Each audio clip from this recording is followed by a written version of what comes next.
Hi everyone. Today I'm going to talk about trading bot and chain abstraction. So, for the context, my name is Anatolii. I'm co-founder of Alfred bot and founder of Calibri Labs. So, let's move on.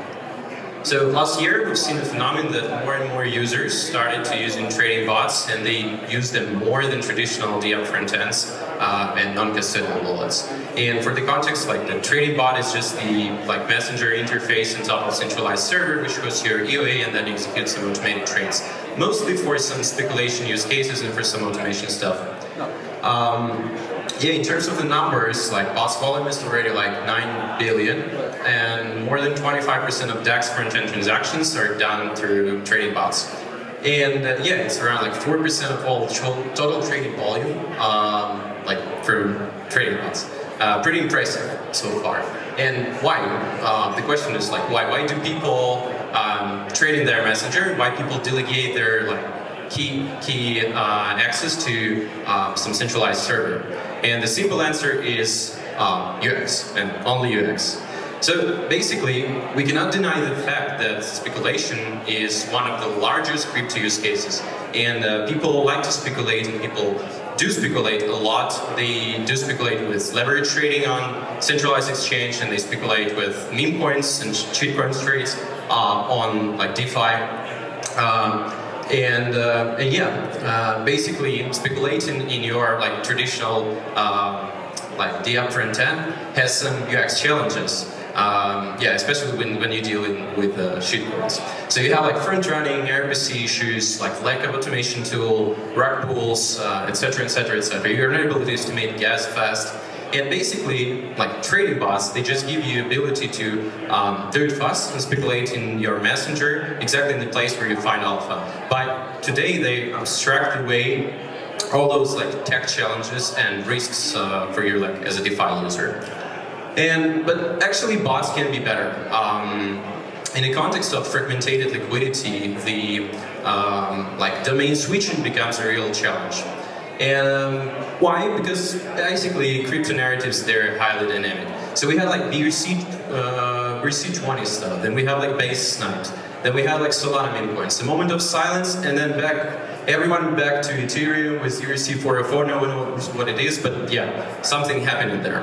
And people need to bridge their assets from one network to another in order to speculate, and they need to take care about how they manage that liquidity, and that's actually fine for advanced agents who are active DeFi users because they have each specific niche tool on each network for each use case. But it's not very good for a regular Web2 user who also want to speculate, because speculations is one of the largest crypto use cases so far. The ideal solution for them would be some magic black box, and user just pass the intent and say, hey, print me some money, and the magic black box, DeFi black box, print you money. Or experience, maybe not money. That's actually a tricky part to implement, but if we will optimize some components of the existing infrastructure, we'll basically improve UX a little bit. Not in that way, but a little bit. So there are two main things. So the first of all, user should have ability to specify his intent in multiple ways. So user should be able to specify his intent using text message. He can be able to pass the link to Twitter post, or he can do the voice message and send it to the bot. And basically this message, the trading bot should recognize that intent and find the right solver which will execute and fill that intent. And that, right now, Telegram bots, they operate a single solver, solver for single use case, but they actually can and should use multiple solvers. Moreover, those solvers should be chain-specific solvers and use-case-specific solvers, because some are good at snipes, some has their own liquidity, or some can bring off-chain data to the game. So, and with this picture, it already looks a little bit better for the regular Web2 user, because it opens and unlocks a couple of more use cases. So the user heard about some new meme coin listed on Blast, and he said buy this meme coin fast, I found the Twitter post. He passed this intent to the trading bot. The trading bot recognized that intent, and basically, user don't know if he already breached liquidity on Blast or no, what is Blast, etc. But he just know that some influencer just posted a link on Twitter.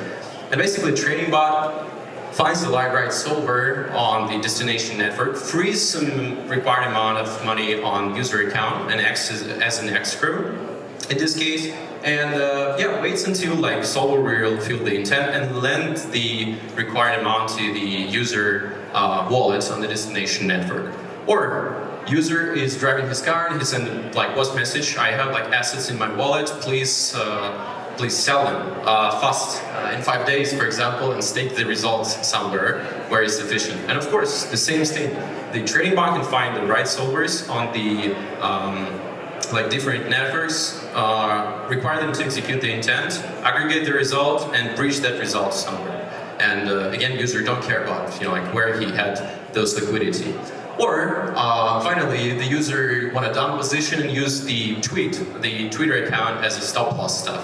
So basically, he wants to bring some off-chain data and dump his shitcoin if somebody tweets bad. Think about that. So in all of these like 3 examples, user didn't care about the network, but he operated in terms of his abstraction was actually the position and trades, not the gas bridging network, L2, etc. And yeah, it actually brings a little bit better user experience and allow onboard more users to the speculation game, which is huge. And users in this case, they just desired like resilient and fast execution, not the bridging stuff. And yeah, big kudos to Frontier team to introduce the cake framework. In our opinion, in this cross-chain trilemma, the execution speed and execution guarantee matters the most for the speculation use case. And yeah, it's not so easy to implement, but we think that's the future. And in Alfred, we've already started to migrate some of components to be chain abstracted and introducing some UX tricks. But yeah, some predictions from our team. So we think that in future, like in next 12 months from now, user will be able to buy any token anywhere. User will not care about the gas fees because they will be abstracted. The network and chain will not also be the case because user will think about trades and open positions, not the network on chain. And yeah, as a bonus, Solvos will bring more off-chain data to users and allow users to do the stop loss and Twitter post. That's pretty it. Thank you for your attention.